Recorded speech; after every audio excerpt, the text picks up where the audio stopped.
Thank you. Thank you so much for the invitation. I'm happy to sort of present some of my recent work on finite temperature properties of negative coupling scalar field theory.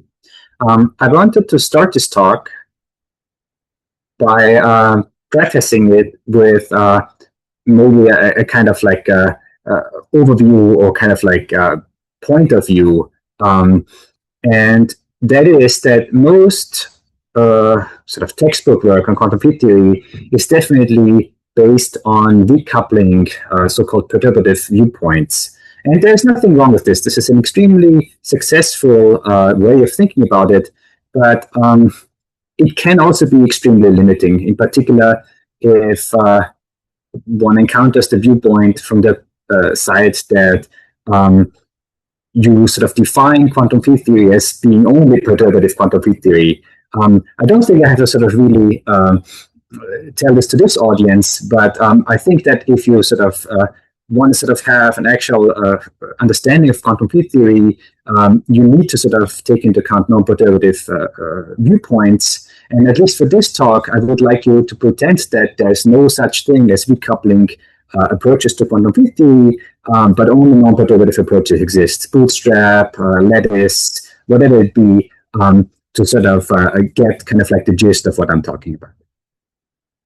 Okay, with this kind of like preface, I want to sort of jump right into it. And I want to talk very basically about properties of quantum field theory. In quantum field theory, we talk about classical actions, such as this Euclidean action that I've sketched on this slide here. There's a usual kinetic term, and there's a potential term. And the textbook case for a quantum field theory is a potential that's real and bounded. So for instance, there's one where we have a mass term and a quartic interaction term, and the coefficient of the highest power, in this case the quartic term, is taken to be positive. If you plot this potential, then you sort of find a plot such as this one. And then in classical physics, you can talk about properties of these potential. These are all sort of very well understood. If you put a ball at rest here, you can have continuous energy, but the energy of the ball is limited by the sum of its kinetic and potential energy. And as such, such a classical potential admits a stable ground state. However, we know that classical physics is not the end of the story. There are quantum mechanical effects, and we can ask about how the story of the potential changes when we take into account quantum mechanical effects. So we take the same potential, but we now sort of don't treat it in classical physics, but we quantize the theories. We put the potential, for instance, in a Schrödinger equation, and we find that there is no longer a continuous set of energy levels that are allowed, but the spectrum of such a quantum mechanical system is discrete.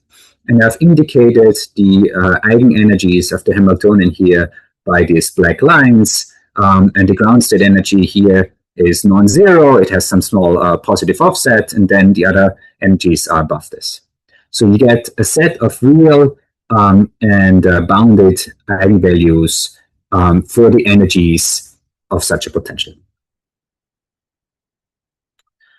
Now let me contrast this with a sort of, at first glance, crazy idea, which is negative coupling field theory. The starting point for negative coupling field theory is exactly the same as for positive coupling field theory. You consider a scalar field with an interaction and a potential, but instead of considering the coupling of the highest power term to be positive, you allow yourself to have a negative coupling, which I denote as G here. So if you want, so lambda is minus G and G is positive. And you can ask yourself, what about the properties of this field theory? Now again, classically, if you plot this potential, it will have exactly the opposite form of the potential that I showed before. It's an upside down potential or inverted potential. And clearly, if you want to ask about the properties of allowed states, classical states in such a system, then if you just imagine putting a ball at rest at one point in this potential, then the ball can just roll down the potential all the way to infinity. And as such, there is no stable ground state in this classical physics problem. So in classical physics, the energy of the ball is infinite. All sort of states have infinite energy, and you expect there to be no stable ground state of the system. So in classical physics, such inverted potentials where the highest power is negative don't make any sense. And as a consequence, they have been also dismissed as nonsensical states in quantum field theory.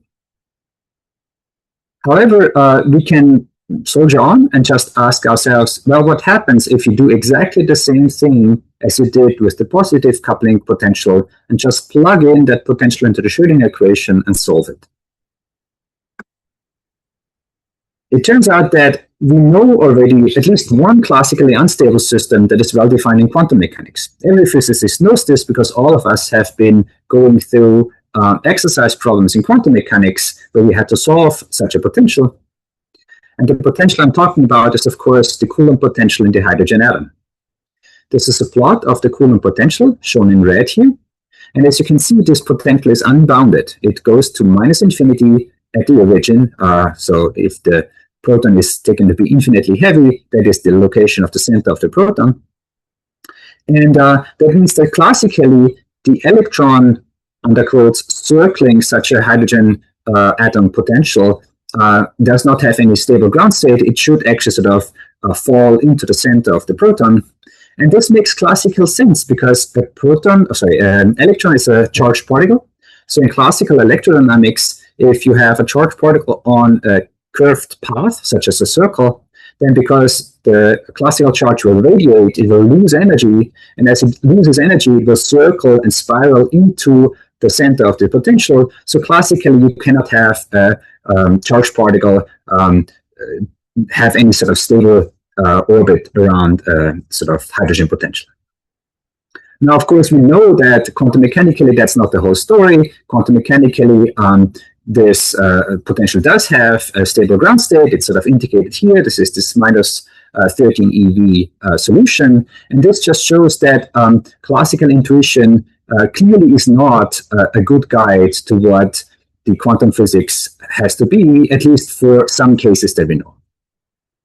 So now let me sort of go back to the pitch that I made earlier, namely to consider this negative coupling potential, in this case a pure 5 to the 4 potential, which is inverted in quantum mechanics.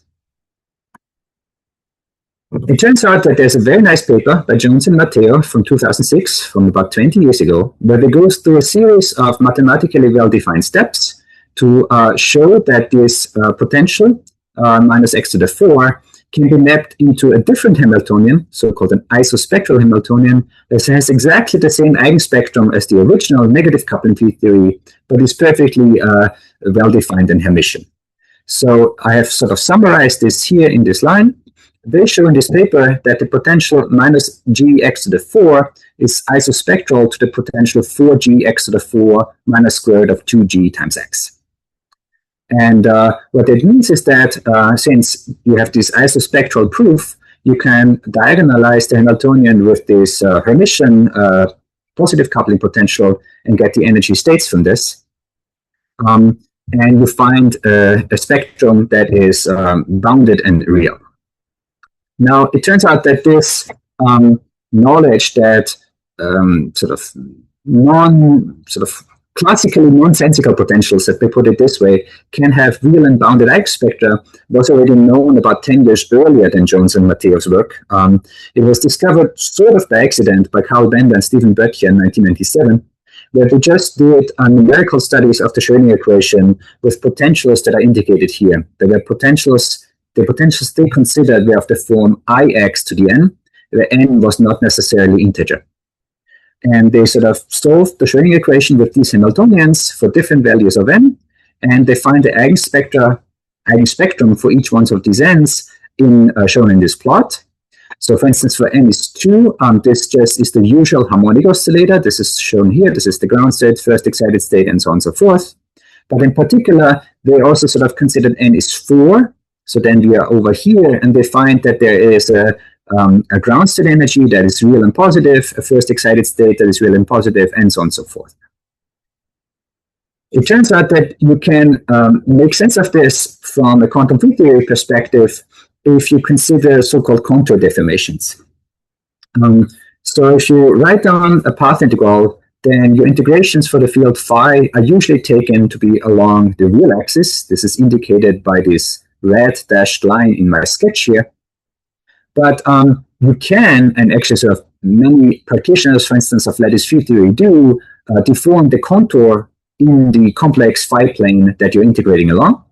In particular, for the minus x to the 4 potential, it is advantageous to deform the contour such that it bends in the sort of lower half of the complex plane. The precise shape of the contour is actually unimportant, but it has to sort of end in some sort of cones to the left and the right that have an opening angle of about 60 degrees. If it sort of does that, then any contour that sort of starts and ends in these cones will give the same result.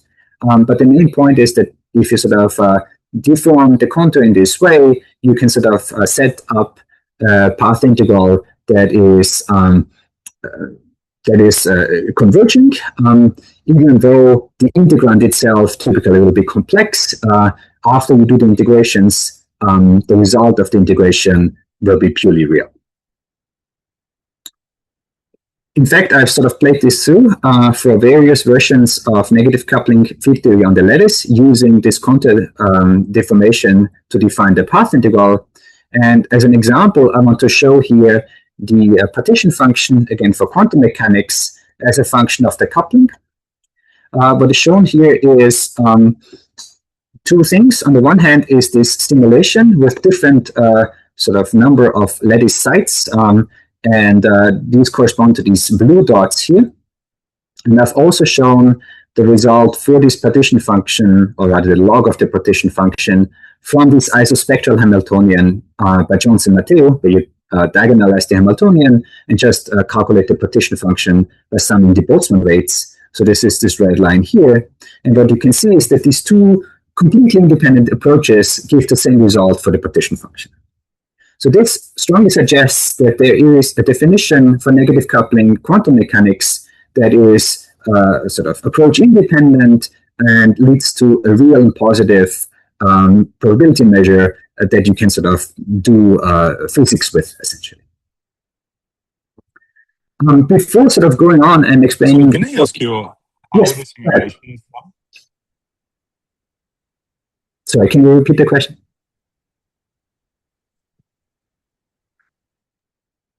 Ignacio, can you say again? Because we couldn't really hear what you said. Sorry, I just wanted to ask you about the simulation. How is it done? Is it a multi-cloud simulation or is another type of simulation? Well, in the case of quantum mechanics, you discretize the path integral on a line. So let's say you have 10 sites on your line. These are 10 integrations. And each one of these integrations, you sort of do a contour deformation, for instance, along these blue dotted lines that are shown here. Okay, so you integrate phi not along the real axis, but along this complex contour. And by doing that, you sort of have the advantage that your integral will converge, but the integrand, because you have a complex contour and a kinetic term, so the action will be complex. But if you integrate over all of the sites that you have, the integrand will sort of be integrated such that the measuring part actually cancels out, and you get a real result for the partition function. And those give you these sort of blue dots that are shown in the simulation here. You can do something like this also for quantum field theory, but okay, so this is brute force integration, essentially. If you try to discretize, let's say, quantum field theory in 4 dimensions, you can still do this, but you quickly run out of computational power simply because the number of lattice sites mean that the number of integrations have to do scales very quickly in the number of lattice sites. So even, so the simplest case that you can still do is, for instance, in 4 dimension, a 2 to the 4 lattice. That would still be 16 integrations. You can do those by brute force. But even sort of a lattice of 4 sites in each direction is no longer really doable with at least a desktop machine. And even 4 sites is not a very large lattice. So you'll quickly run out of computational power to solve such a system. And there are various ways that you might think that you can improve the situation. So, for instance, going on the quantum computer, or sort of doing something that improves the flow by sort of designing the contours through some normalizing flows. These are all great ideas, but I'll sort of show you something that at least nominally works slightly better than these brute force techniques in a moment. Does that answer the question, or was it something else that I didn't understand? Yes, thank you. Okay, good. Okay, good. Before sort of going into potentially more computational details, let me give you a different perspective of what these sort of negative coupling field theories mean, okay? And to do that, I want to remind you of another undergraduate physics problems, that of scattering in quantum mechanics on the potential barrier. So as an undergraduate, you're often asked to solve the following problem. You have an incoming wave with some amplitude. You have a potential barrier, such as this box here. You're supposed to calculate the reflection and transmission coefficients of such a barrier, depending on the height and the width of this barrier. So normally, if you do that, then you sort of get a certain answer for your reflection and your transmission coefficient. And what I want to do is I want to sort of consider potential barriers that are not of this type here, but they're kind of special. And these class of potentials that are special are shown in this plot here. These are potentials of the form minus x to some power p, in particular p to the 4. But they're then cut off or truncated at some distance from the origin, such that they kind of look like a box potential, but they have a particular shape, such as this minus x to the 4 potential.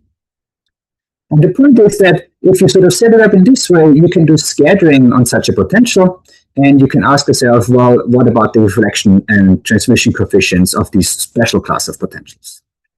Because these are x to the 4 and not box potentials, typically you can no longer solve these scattering problems analytically, but it's well defined as a numerics problem. You can just set it up and solve it. People have done this, and what you find is something remarkable. You can plot the reflection coefficient as a function of the incident energy of your amplitude, or of your particle beam. And what you find is that for most energies, yes, you have some non-vanishing value of your reflection coefficient, but there are special values of the incident energies, E0, E1, E2, where the reflection coefficient essentially vanishes. So you get basically reflection-less scattering at very precise energies for these particular special potentials.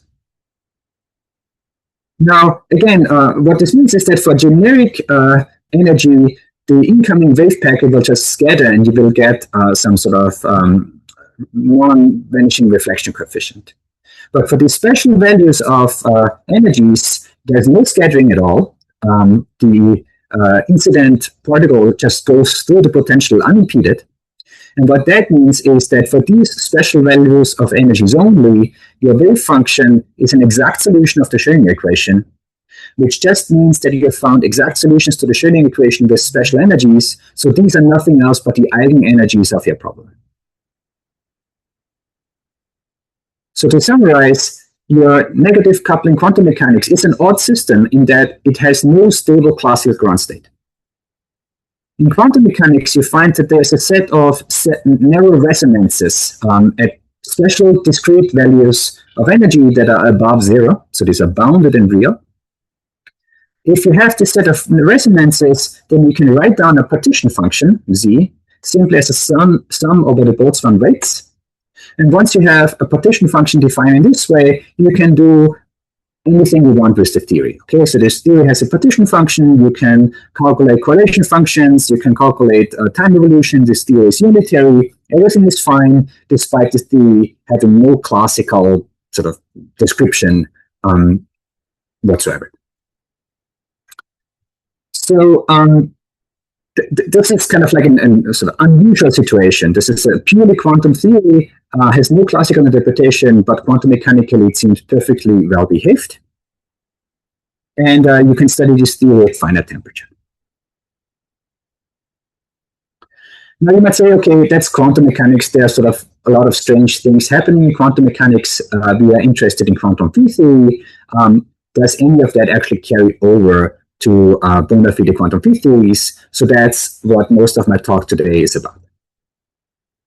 In particular, I want to focus on the case of two-dimensional quantum field theory with negative coupling. So this is the action that I'm going to consider in sort of the majority of my talk. This is a Euclidean action where you have a canonical kinetic term, there's a mass term, and a quartic term which has the wrong sign of the potential. One way to sort of define what I even mean by this theory is, again, to consider contour deformation. So think of these phi's as living somewhere in the complex plane on a sort of regime that is sort of not set zero, but it doesn't cover the whole complex plane. If you do that, then, as I've indicated before, you can actually set this up as a lattice theory. You can solve the path integral numerically by brute force integration.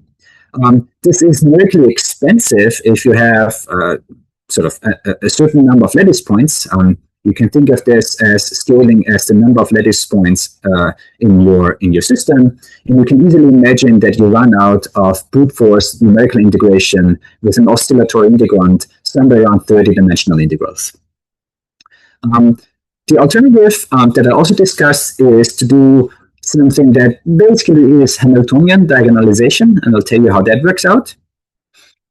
Or, alternatively, you can sort of consider a different theory, namely the positive coupling theory, lambda being larger than zero.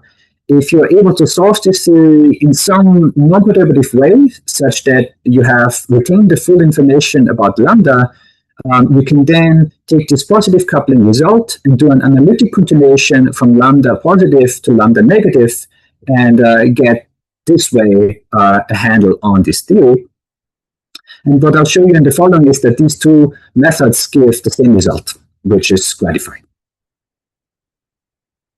Okay, let me now quickly tell you a little bit about Hamiltonian diagonalization for two-dimensional quantum field theory. Basically, what you can do is you can think of this, well, you can first of all take a Hamiltonian picture of your quantum field theory. If you do this, then you basically have just a space direction x, and you can discretize the space direction x through a lattice with d points. If you do this, then your two-dimensional quantum field theory becomes essentially an action which is quantum mechanics in d dimensions, so d being the number of lattice points. Specifically, what you find is that your Hamiltonian, quantum mechanical Hamiltonian, is of this form. It has the canonical kinetic term, and then a potential, which is this discretized potential here, and I've written it down for this negative coupling G for the highest power quartic term. It's possible to sort of calculate the eigenspectrum of this Hamiltonian if you do this contour deformation of your fields into the complex plane. I have sort of co-authored a study where we sort of do this with the variational methods. This is clearly not the only way to getting at this. Once you have a Hamiltonian that's well defined, you can use whatever your favorite method is to diagonalize the Hamiltonian in quantum mechanics, and you should get the same spectrum. But the one that I'll be presenting is from the variational methods that is available for positive coupling in this preprint over there. Just to sort of show you that this is not just talk, this is a plot of the ground state energy from the spectrum for this two-dimensional negative coupling field theory as a function of the bare mass for 3 lattice sites and some value of the coupling. Okay, you get a behavior where sort of the ground state energy has some trend as a function of the bare mass, and the sort of accuracy that you get is such that the numerical uncertainty is smaller than the symbol size. You can sort of play with sort of your discretization, for instance. And that's kind of like one way that you get a known sort of perturbative results for this negative coupling field theory. The sort of biggest criticism here could be that these are only 3 sites, which is extremely small lattice. It's still continuous time, so from that perspective, it's not completely sort of trivial. However, 3 sites is very small, and it has to do with the fact that as the number of lattice sites grows, the variational method becomes more and more expensive. But this at least sort of is a proof in principle that you can get at the spectrum of a Hamiltonian in this lattice formulation of negative coupling peak day. Okay, let me now sort of tell you something about a different methods to solve the same problem, and this goes under the name of saddle point expansions. This method that I'll be talking about is an approximative method. It's not exact, or at least numerically exact, as these variational diagonalization methods that I showed before. However, it has the advantage that it's analytic, or at least semi-analytic, and it can be used for pretty much anything. So it's very versatile. And what I want to do is I want to first present what goes into these methods, and then I want to test it against, in particular, these exact, numerically exact results for the spectrum of the Hamiltonian. Okay, what is this about? Basically, you look for descriptions of the theory where the partition function localizes the theory in such a way that it's given by the exponent of minus the action of the saddle times an integral over the fluctuations of this saddle. And you sort of calculate this to get sort of results for your partition function. Now, of course, in quantum field theory, we often encounter the situation where there's not one saddle, but there may be different saddles for the same action. And if you have different saddles for the same action, then these are typically sort of going under the name of dualities.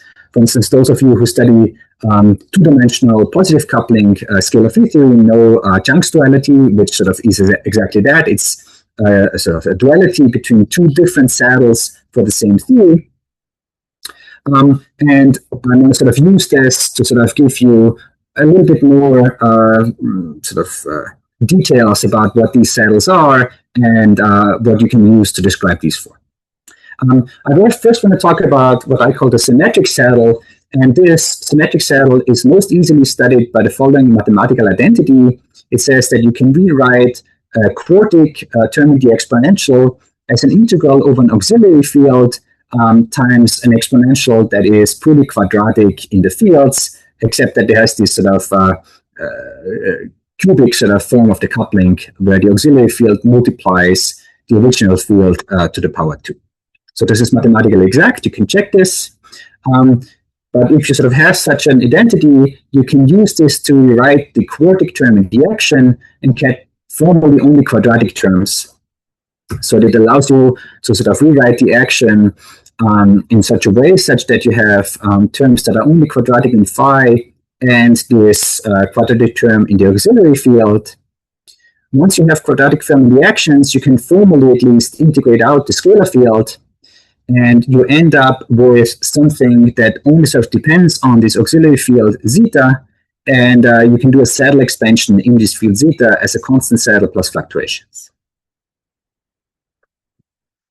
This can be contrasted with a different kind of saddle, which proceeds as follows. So you start with the original description of your field theory, but instead of doing this rewriting with this auxiliary field, you write or expand your field phi as a constant plus fluctuations, and you end up with a theory that is sort of given in terms of these background constant phi naught here. And you can do a saddle point expansion around this saddle phi naught plus fluctuations. So these expansions that I've put down, they work fine as they are, but it turns out that these are so-called one-loop expansions. They are very simple. One can actually go a little bit further and do what's known as a HDL resummation. Normally, I avoid this term, but for those of you in the thermal field theory seminar, you probably are familiar with hard thermal loops or HDL resummation, so I can use this term. Basically, one way to implement this is you sort of, in your action, you add and subtract the term self-energies. So, for instance, you write the term nu squared phi squared and you subtract it, so you don't change the action, but then you sort of use some part of this as kind of like a resum propagator and the other term as a counter term. So if you do this, then you can use self-consistency to find these so-called sort of HDL masses, nu squared and tilde squared, and these are just given as the condition basically is that your two-point function in the interacting theory is equal to the one loop expanded function itself. So if you do this, then you find the self-energies in these resumations in terms of the coupling times the propagator. And I should have said this, my notation is such that the quantities without tildes refer to the symmetric saddle, whereas the tilde quantities always refer to the broken saddle expansion. So I'm doing two saddle expansions, and I have propagators for the fluctuations of the ordinary saddle, and I have fluctuations for the broken saddle. So that's what these tittle and non-tittle quantities mean. Anyway, so these are all basically analytic, and what you find is that you can express both saddles in terms of their pole masses. These are now these capital M and capital M tildes, and these basically correspond to the pole masses of your fluctuations. So if you want, so these are the particle masses that you sort of have in these two expansions of the same theory. Okay. Apologies if that was too rushed. I wanted to sort of show how, at least a little bit, this calculations proceeds. At the end of the day, you find that you can calculate pretty much anything with these two saddles. You can calculate, for instance, the free energy omega as a function of these particle mass for any dimension d. So this is sort of given as this sort of combination here. And for the broken saddle, you find an equivalent result, but these two results kind of like differ. Okay.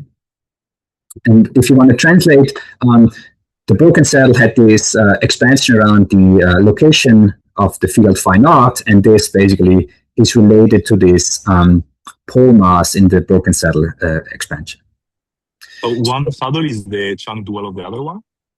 Yes, exactly. So in two dimensions, chunk duality sort of says that, oh, we have these two versions of the free energy. We want to sort of find basically the point where, okay, so what Young actually sort of did was that he did this for, I believe, the ON model. And what you sort of do is you find that for the positive coupling theory, this broken saddle and twiddle, I should have said this, this has to fulfill the saddle point condition, which is a condition in this pole mass. And it turns out that for the broken saddle, this becomes complex valued for given values of the bare mass, essentially. And that's basically how he finds the phase transition of the 2D theory. That's essentially Chang's duality. But clearly you can do this in arbitrary dimensions, and there's a duality in the form that you start with the same theory, but you derive these sort of two different versions of the free energy for both of these. Right, thank you.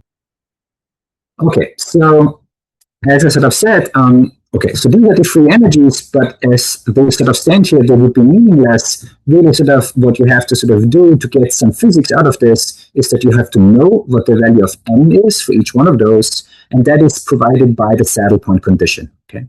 So the saddle point condition will give you conditions on these pole masses in the symmetric and the broken saddle. Here's what they are. They sort of are related by, in particular, the sort of value of the propagators at zero displacement. And if you sort of stare at this long enough, you find that, oh, wait a minute, these kind of look the same if you sort of divide the broken by -2 or something like this. But the point is that, okay, you can sort of solve this, and what you find is you get saddle point results that are approximations of the full theory, but nevertheless sort of analytically tractable, and you can sort of get results for pretty much any quantity you like, the free energy, the pressure, correlation functions, and you can compare those to what I call numerically exact results, such as the variational solution that I showed before. So that's what I'm going to do is I'm going to sort of compare these approximate saddle point results and show how they compare to other results that are calculated using numerically, exact value up to numerical precision, essentially. So to get started, I showed you before the ground state energy for this two-dimensional negative coupling field theory. These were these yellow triangles that I showed before. And also shown in this plot here are now these results from these approximate saddle point conditions. There is many lines here because there is not only one solution for those, but for instance, the broken saddle has two different branches indicated by the dashed dotted line down here and the dashed line up there, whereas the symmetric saddle only has one solution that's sort of given up by this black line. But if you look at this, you find that at least one of these saddle solutions tracks the variational result that is from a completely different method reasonably closely. Okay, in particular, you can sort of figure out that from physics principles, it should be such that if you have two solutions for the same value of Bayer parameters, such as this red dashed line up here and the red dashed line down there, these can be interpreted as two different phases for the same theory, where we have a stable phase and a metastable phase. And the metastable phase, or rather the stable phase, is the one with the lower free energy, in this case lower value of the ground state energy. So this would be this red dashed line down here. And lo and behold, it's this branch that corresponds to the numerically calculated variational solution of the ground state energy. So if you take always the lower free energy of the saddle point approximations, you find that you sort of fiducially reproduce the numerically calculated solution for the ground state energy of this potential in the negative coupling field theory. So this is encouraging, and you can sort of do further tests, but basically you always, well, in the cases that I've studied, or we have studied, we always found that that was the case. The saddle point approximations are typically a few percent away from the sort of numerically calculated variational or other sort of results we have on things like the energy spectrum. However, when you ask more detailed questions, for instance, where is the transition from one theory to the other, or what's the precise value where the correlation length peaks, then you get deviations on the order of 25%. That's what I've seen. So the more derivatives you take, the less accurate the approximation becomes, essentially. Can I ask? Of course. So is this generation of different phases a phenomenon typical of negative coupling field theories, or no? No. You can use this version of the saddle point expansions also for positive coupling theories. You can, well, I've done a number of tests for positive coupling field theories because there's much more data available. If you want to, I can show you other tests, maybe towards the end of the talk, because I want to sort of get somewhere else, but I can show you other results for positive coupling field theory, in particular in 4 dimensions, comparing to Monte Carlo lattice. And it's the same picture. It performs exceedingly well, typically a few percent difference with respect to the numerical results, except if you take many derivatives, for instance, of the free energy, then you sort of get less and less accurate as the number of derivatives increase, essentially. I see. Okay. Thank you. Okay, but what I want to focus on is actually using this for negative coupling field theory. And the nice thing about these analytic approximations is that you can use them anywhere. In particular, you can use them in the continuum theory. And I want to quickly sort of tell you what happens in 2 dimensions. In 2 dimensions, quantum field theory is super normalizable. You only need mass minimization.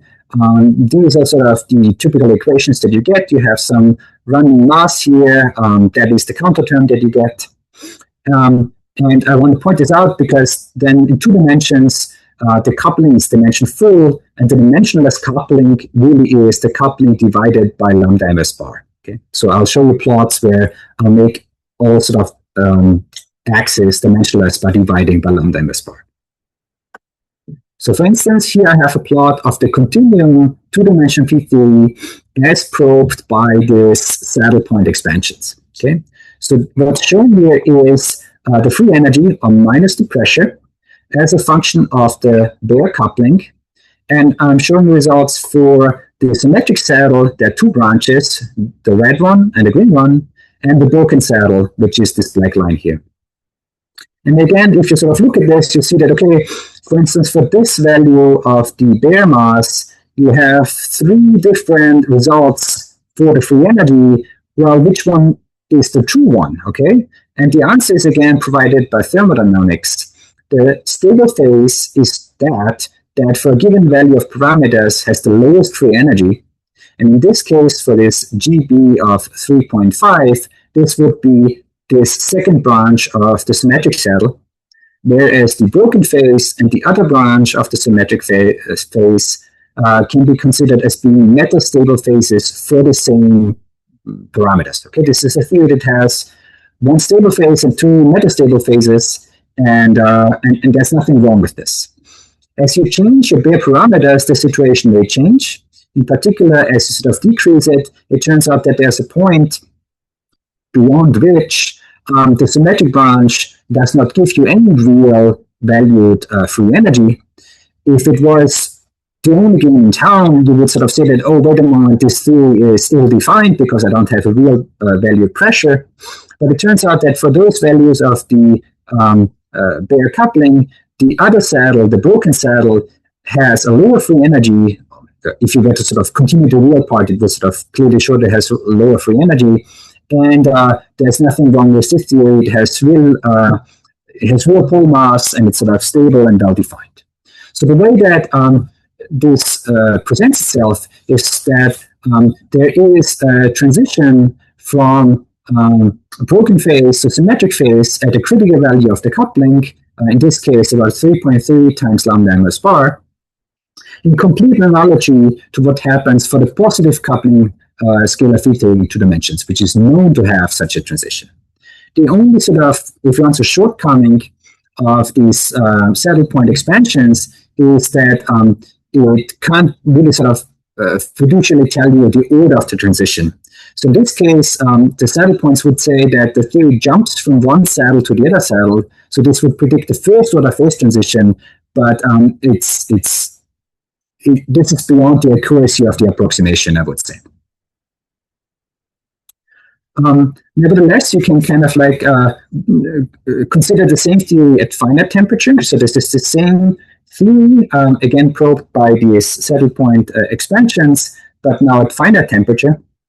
And what you find is that you can track this phase transition line at zero temperature down here, and it exists for higher temperatures. And there is a line which is now first order that is delineating the symmetric saddle from the broken saddle. If you go to extremely high temperatures, you can use dimensional reduction to one dimension in quantum mechanics, and you can sort of get an approximation for the phase transition line. This is this dashed dotted line over here. And you can sort of check the results in the high temperature limit with respect to quantum mechanics, which is nice. But you find a sort of reasonably well-behaved quantum field theory, both at zero and finite temperature, for this two-dimensional negative coupling quantum field theory. And the two lines are far from each other because this is only high temperature approximation, so you expect these two lines to get close. Yes, and they do. If you extend this plot, so there's like a logarithmic difference between these two. You have to extend this plot to very high temperatures to see them actually sort of converge. But they do converge. You can both of those are analytically known, and you can check that they analytically match each other in the high temperature limit. Thanks. Okay, a different plot for the same theory. You can plot the pressure as a function of temperature for a given value of this bare coupling parameter. So just going back, I'm choosing 5 here. So I'm going up from zero temperature in this direction, and I'm plotting the pressure as I go in this direction. So at low temperature, the symmetric branch, this one, is the thermodynamic favored phase. Whereas there's a disfavored phase here in this broken saddle, which exists, but it's not, you won't actually sort of have it for a real system. So as you heat up the temperature, you follow this phase, and this is sort of not chosen very nicely, but it turns out that close to 1, there's a phase transition from this symmetric branch to this broken branch, and then thereafter you follow the broken branch. And I apologize, it's really confusing, but for this right-hand side of this plot, I've chosen to not plot the pressure, but plot the pressure divided by temperature squared, so that I can show the approach to the Stefan Boltzmann limit, which is this gray line that's indicated here. Okay. So I want to sort of point it out to sort of say that from these sort of studies, you find a perfectly well-defined pressure at zero temperature, at finite temperature. There's a phase transition in between. Everything is calculable. It sort of looks very nice. There are no sort of issues that sort of present themselves, at least using these saddle point expansions. Okay. This is not limited to 2 dimensions. The reason that I chose 2 dimensions is mostly that I can check the results from the saddle point approximations with direct diagonalizations of the Hamiltonian.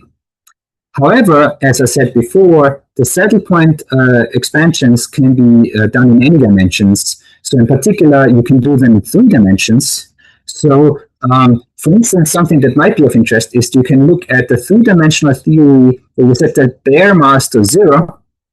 So this, in some sense, is this critical theory.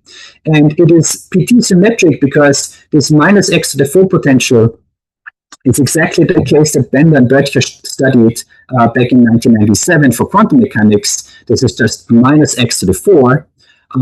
So this is one particular class of these PT symmetric potentials that they considered. Okay, so what you find is that there are solutions to the saddle point equations at 0 temperature. The pole masses are 0, so that's what you would expect for a conformal theory. However,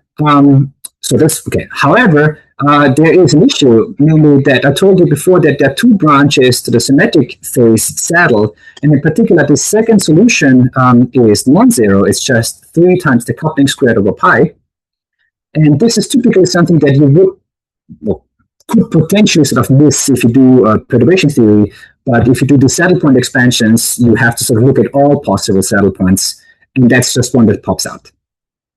So again, you can sort of ask which one is the dominant phase at 0 temperature. Is it the one where you have vanishing masses or conformal theory, or the one where you have a particular scale for the mass of the symmetric phase, in which case you do not have conformal field theory? To decide, you have to sort of look at which phase has the lower free energy, or equivalently, which phase has the higher pressure. So you find this by sort of, again, looking at the plot of the pressure as a function of temperature, now zooming into this particular case of 0 bare mass. You have to look very closely, but there are 2 lines here that sort of merge here at 0. This is one of the symmetric saddles and the broken saddle. Both of them report 0 mass in the 0 temperature limit. But this other phase, the symmetric branch with the positive mass, this is the one that has higher pressure. So at 0 temperature, this is the thermodynamically preferred phase. So the upshot of this is that the dominant phase in the 3-dimensional kind of like PT symmetric theory that could be considered a critical theory is not a conformal field theory, but the CFT phase is only metastable, and the dominant phase is a sort of phase that is sort of not a conformal field theory. It has mass scale, and it has a phase transition at a certain temperature. So there's nothing wrong with the quantum field theory, but it's just not a conformal field theory. Okay, again, you can look at the high temperature limit, and it reduces again to the 2-dimensional theory as before. Okay, I've also included a plot of the pressure here for this kind of like underquotes critical theory.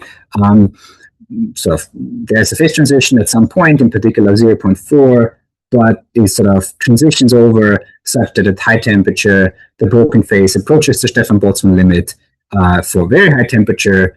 And only in this point here, so infinite temperature, this theory is a conformal field theory, kind of like as expected. Is it sorry? Is it my impression, or in d equal 3, the Stefan Boltzmann limit works better than in d equal 2? If you mean works better in the sense that is the results for the pressure closer to the Stefan Boltzmann than in these 2 at a certain temperature? Is that what you're asking?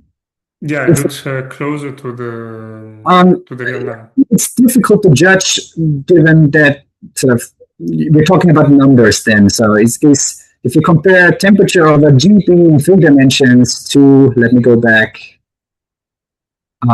T over lambda ms bar in 2 dimensions, I'm not sure that these are really sort of apples to apples comparisons. You're right that the plot looks a little bit more like this, but I'm not sure if the scales are kind of like the same in any sense of the word.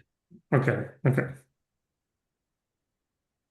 Okay, maybe in my last few minutes, I wanted to sort of entertain you with my thoughts on why I think this is important.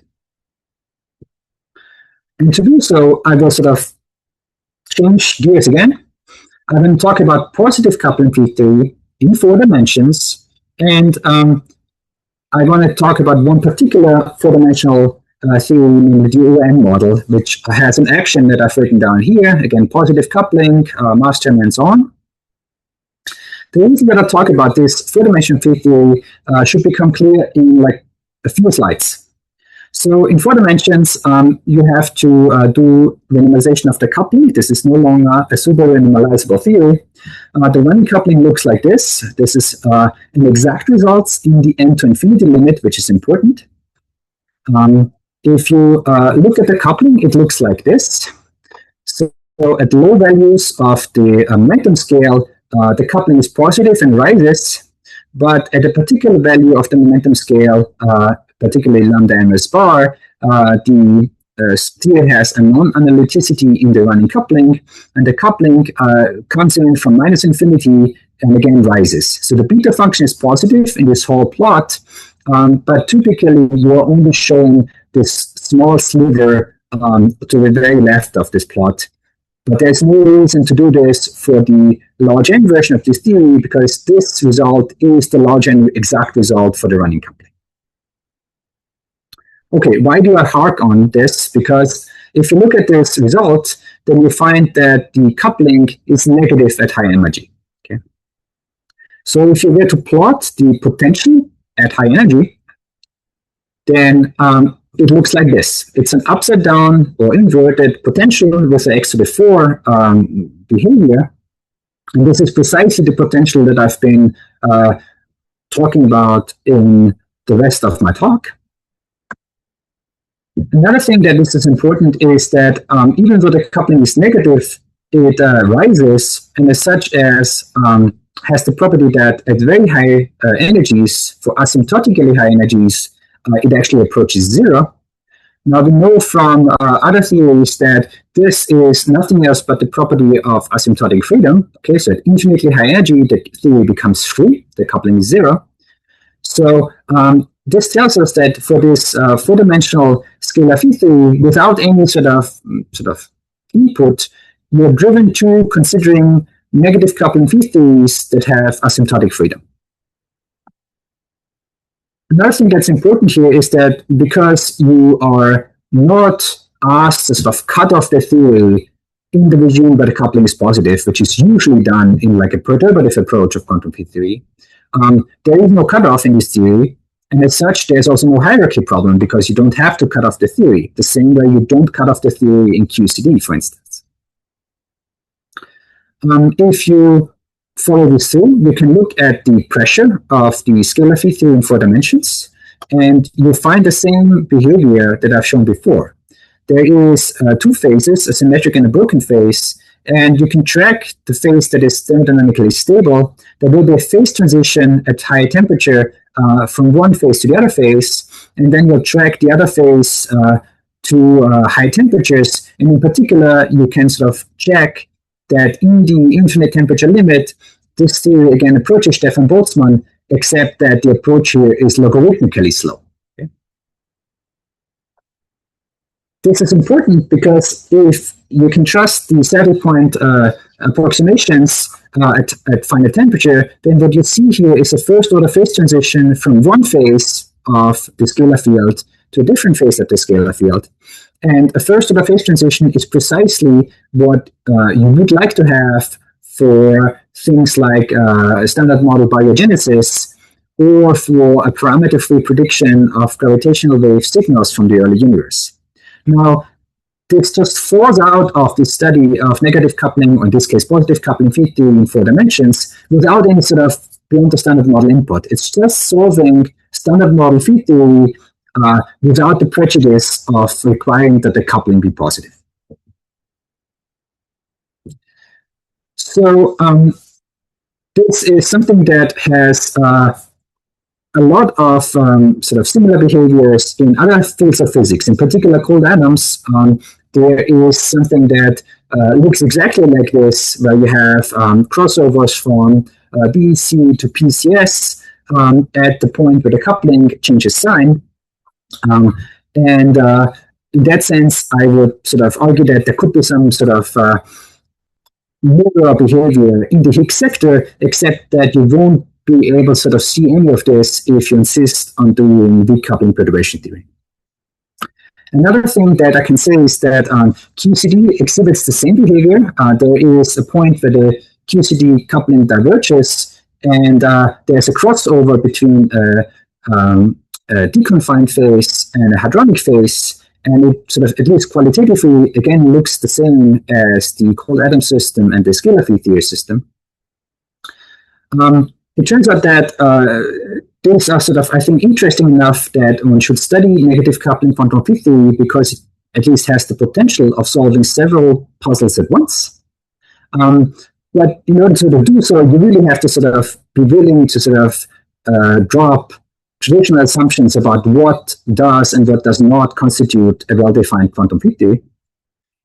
If you are interested in this, I have some backup slides after the talk. We can talk about this in more detail. So I just want to offer my summary conclusions. What I've argued is that negative coupling field theory does not exist classically, but it's a pure quantum description.